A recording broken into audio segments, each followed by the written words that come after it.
আসসালামু আলাইকুম বন্ধুরা, আশা করি সবাই ভালো আছেন।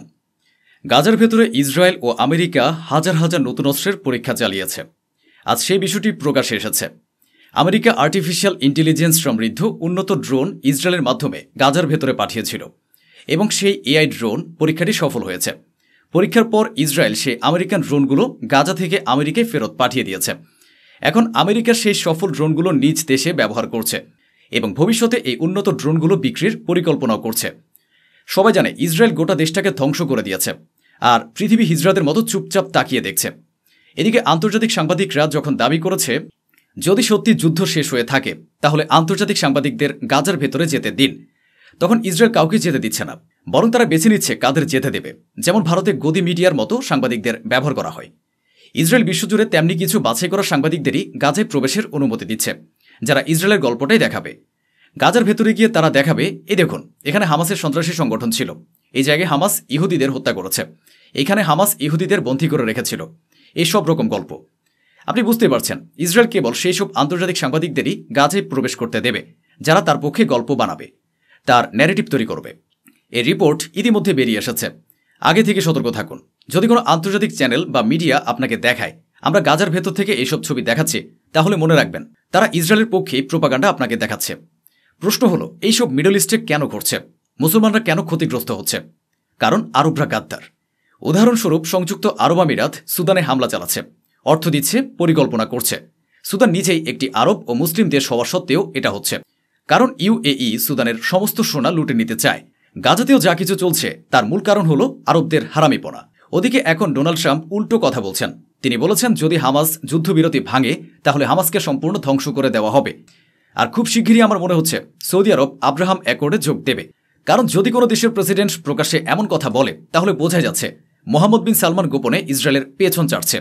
তাই তো আমেরিকার প্রেসিডেন্ট এমন কথা প্রকাশ্যে বলছে। আমেরিকার প্রেসিডেন্ট ডোনাল্ড ট্রাম্প আবারও বলেছেন যে ইসরায়েলের প্রধানমন্ত্রী নেতানিয়াহুর বিরুদ্ধে যে মামলা আন্তর্জাতিক আদালতে চলছে তিনি সেই মামলায়ও নেতানিয়াহুকে সাহায্য করবেন। এদিকে ইসরায়েল এখনও গাজায় বোমাবর্ষণ ও গুলিবর্ষণ চালিয়ে যাচ্ছে। গাজার ভেতরে একের পর এক বিস্ফোরণ আর গুলির আওয়াজ শোনা যাচ্ছে।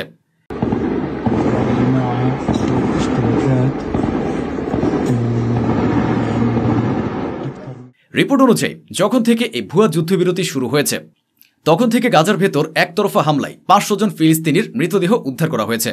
অন্যদিকে হামাস ইসরায়েলের 3 জন ইহুদিদের লাশ খুঁজে বের করে ফেরত দিয়েছে। আজ মুসলমানদের এই করুণ অবস্থা কেন? কারণ আমাদের নিজেদের মধ্যেই সবচেয়ে বড় গাদ্দার লুকিয়ে আছে। হ্যাঁ, শুনতে খারাপ লাগবে, কিন্তু সত্যি কথা হলো মুসলমানরা নিজের জাতির সঙ্গে বিশ্বাসঘাতকতায় সবচেয়ে এগিয়ে। আমরা বলি না ভাই আরব তো আমাদেরই ভাই। না ভাই, আরবদের মধ্যে সবচেয়ে বড় গাদ্দাররা রয়েছে। এই দেখুন প্রমাণ। জর্ডানের এক আরব মুসলমান প্রকাশ্যে ইসরায়েলের সমর্থনে আল্লাহু আকবার বলে হাজির হয়েছে। আল আকসা মসজিদের দেওয়ালে যেখানে ইহুদিরা প্রার্থনা করতে যায় সেখানে সেই ইহুদিদের মতোই সে দেওয়ালে হাত রেখে প্রার্থনা করছে।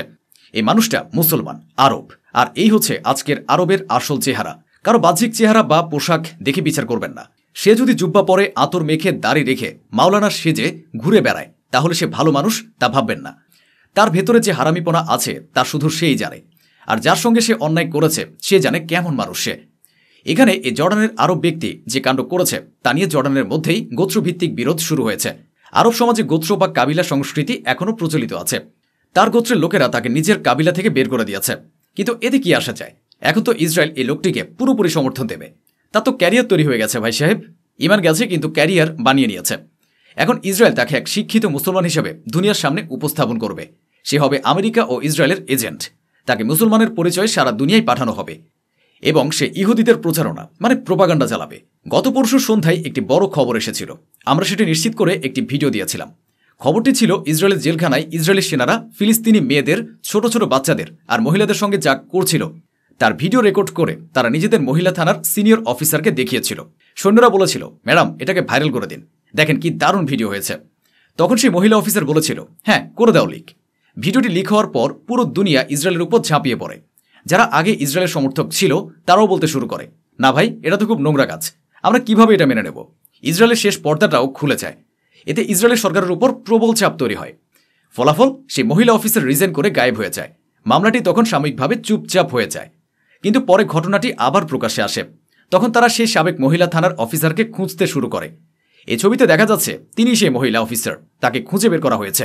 সে তখন পালিয়েছিল, লুকিয়েছিল।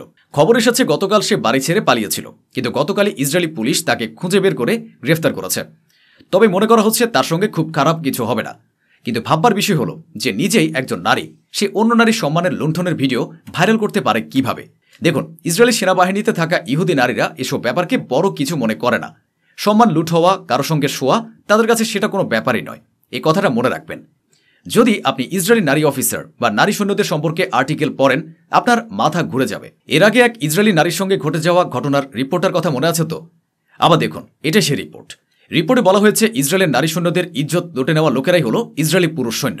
হ্যাঁ, ঠিকই শুনেছেন। যখন ইসরায়েলি সেনাবাহিনী কোনো সীমান্ত এলাকায় যুদ্ধ পরিচালনা করে, তখন সেই সব স্থানে ইসরায়েলি নারী সৈন্যদের সঙ্গে যৌন হয়রানি ও নির্যাতন করে ইসরায়েলি পুরুষ সৈন্যরা। আর বেশিরভাগ নারী সৈন্যদের জন্যও এটি কোনো সমস্যা বলে গণ্য হয় না। একজন সৈন্য একসঙ্গে 10 জন নারীর সঙ্গে সম্পর্ক রাখে। সীমান্ত এলাকায় যুদ্ধের সময় যেটা তাদের মন চায় সেটা পেয়ে যায়। ইসরায়েলের নারী সেনাবাহিনীতে যে সুন্দর সুন্দর মেয়েদের রাখা হয়, সেটা আসলে একটি প্রোপাগান্ডা ও মনোবল বাড়ানোর এজেন্ডা। ইসরায়েলের পরিকল্পনা এমনই, যখন পুরুষ সৈন্যরা সীমান্তে যুদ্ধ করে, তখন তাদের পাশে নারী সৈন্যদের রাখা হয় যেন তারা নিজের ইচ্ছে মতো সম্পর্ক করতে পারে। অর্থাৎ ইসরায়েলের নৈতিকতা বলে কোনো জিনিসই নেই, সেখানে আছে শুধু পশুত্ব আর বর্বরতা। যাই হোক, এখন একটি বিষয় স্পষ্ট হয়ে গেছে, ইসরায়েলের জেলখানায় ফিলিস্তিনি মেয়েদের ও নারীদের সঙ্গে কেমন আচরণ করা হয়, কিভাবে তাদের ইজ্জত লুট করে নেওয়া হয়। এরপর নেতানিয়াহুর একটি ভিডিও সামনে এসেছে, কিন্তু আমি সেটি কপিরাইট সমস্যার কারণে দেখাতে পারছি না। তবে প্রমাণ স্পষ্ট। নেতানিয়াহু নিজে বিবৃতি দিতে বাধ্য হয়েছেন। তিনি বলেছেন, জেলখানার ভেতরের ভিডিওটি ভাইরাল হওয়ার কারণে ইসরায়েলকে ইতিহাসের সবচেয়ে বড় ক্ষতির মুখে পড়তে হয়েছে। পুরো বিশ্বে আমাদের বিরুদ্ধে প্রচারণা শুরু হয়ে গেছে এবং শত্রুরা এর সুযোগ নিচ্ছে। অন্যদিকে হামাস এখনও অস্ত্র জমা দেয়নি। এই দৃশ্যগুলো সব বলে দিচ্ছে, বুলডোজার ও বিভিন্ন সরঞ্জাম নিয়ে হামাস এখন গাজার বিভিন্ন এলাকায় ফিলিস্তিনি ও ইহুদিদের মৃতদেহ খোঁজার অভিযানে রয়েছে।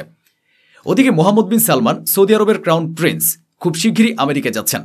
রিপোর্ট অনুযায়ী যখন পুরো দুনিয়া আমেরিকা ও ইসরায়েলের উপর ক্ষুব্ধ, তখন মোহাম্মদ বিন সালমান আমেরিকা সফরে যাচ্ছেন পারমাণবিক প্রযুক্তি অর্জনের জন্য এবং বিশেষত আমেরিকার উন্নত যুদ্ধবিমান F-35 কেনার উদ্দেশ্যে। পারমাণবিক প্রযুক্তি মানে নিউক্লিয়ার টেক অর্জনের জন্য এবং বিশেষভাবে আমেরিকার উন্নত যুদ্ধবিমান F-35 কেনার জন্য। সৌদি আরব এখন F-35 যুদ্ধবিমান নেওয়ার প্রস্তুতিতে আছে এবং হয়তো সে কারণে গাজা ও ফিলিস্তিনের পক্ষে আরব দেশগুলো প্রকাশ্যে কথা বলছে না। সৌদি আরব চুপ থাকার কারণ, তারা আমেরিকার কাছ থেকে অস্ত্র চায়। এদিকে ডোনাল্ড ট্রাম্প ইরাককে হুমকি দিয়েছেন, তোমাদের দেশে যে মিলিশিয়া গ্রুপগুলো আছে যারা ইরানের প্রক্সি হিসেবে কাজ করছে, তাদের ধ্বংস করো, নইলে তোমাদের উপর হামলা করা হবে। আমি যেটা বারবার বলছিলাম সেটাই এখন স্পষ্ট দেখা যাচ্ছে। অন্যদিকে ওমানের পররাষ্ট্রমন্ত্রী তার সাম্প্রতিক বিবৃতিতে পরিষ্কার করে বলেছেন, ইরান নয়, ইসরায়েলই এখন পুরো মধ্যপ্রাচ্যের জন্য সবচেয়ে বড় হুমকি। ইসরায়েল এত নিরপরাধ মানুষকে হত্যা করেছে যে এখন আসল বিপদ পুরো অঞ্চলের জন্য ইসরায়েলি। এদিকে একটি রিপোর্ট এসেছে, যুদ্ধবিরতির পর গাজার ভেতরে যতটা সাহায্য পৌঁছানো উচিত ছিল ততটা পৌঁছায়নি। ইসরায়েল সবকিছু আটকে রেখেছে। এখন পর্যন্ত মাত্র 24% সাহায্য গাজায় পৌঁছেছে, যা অত্যন্ত নগণ্য। অন্যদিকে ডোনাল্ড ট্রাম্প এবার আরেক মুসলিম দেশ ইন্দোনেশিয়ার উপর চাপ দিচ্ছেন যাতে তারা ইসরায়েলকে স্বীকৃতি দেয়। গত 2 বছরে এটা পরিষ্কার বোঝা গেছে, যদি কোনো ইহুদি বা আমেরিকানও ফিলিস্তিনের পক্ষে কথা বলে, তাহলে ইসরায়েল ও আমেরিকা তাকে শত্রুর মতো ব্যবহার করে। ওয়েস্ট ব্যাংকে 2 জন আমেরিকান ইহুদি অ্যাক্টিভিস্ট ফিলিস্তিনিদের সাহায্য করেছিলেন, খাবার পানি দিতেন, তাদের রক্ষা করতেন, কিন্তু ইসরায়েল তাদের আমেরিকায় ফেরত পাঠিয়ে দিয়েছে। শেষে এই ছবিটাও দেখুন, মাত্র 17 বছরের এক ছেলেকে ওয়েস্ট ব্যাংকে ইসরায়েলি সেটলাররা হামলা করে হত্যা করেছে। তো বন্ধুরা, এই ছিল আজকের আয়োজন, যা স্বচ্ছভাবে আপনাদের সামনে তুলে ধরা হলো। আশা করি আমাদের এই প্রচেষ্টা আপনাদের ভালো লেগেছে। অসংখ্য ধন্যবাদ। সুস্থ থাকুন, ভালো থাকুন।